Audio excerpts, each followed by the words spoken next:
Okay, quick update. So last night, I was up way too late. We started spraying. It took a little bit longer than I thought. I had to mix that cup is, the cup that feeds the paint gun is only, I don't know, maybe a quart.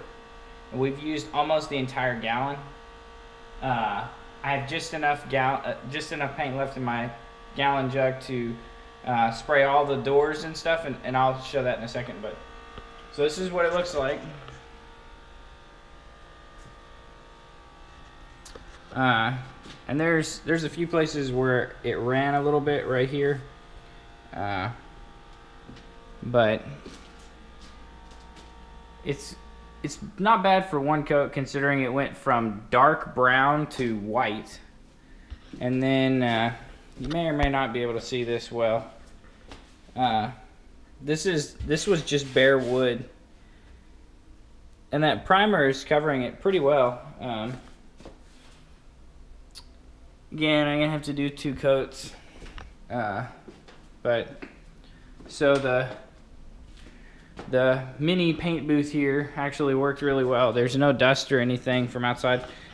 That's one thing I completely underestimated, was when you spray, the paint goes where you want it to go, but there's a lot of dust that gets in the air.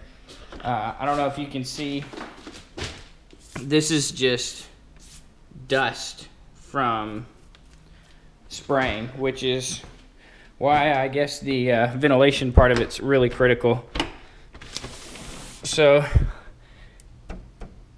right there is where I had my fan, and look at all the dust. It actually pulled out of the room. It worked really well, actually. So it just happened to work in my situation.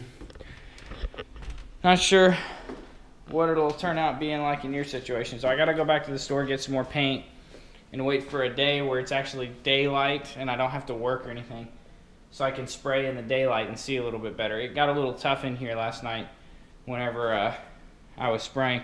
Another thing I gotta do is, like right here, in here, I've got to fill these holes from wherever I nailed the shelves together. I'm not really too worried about this because there's going to be a TV there and you're not going to see any of that. But right here, it's kind of obvious, so I got to fill those holes in. And things show up a lot more whenever you paint it white. So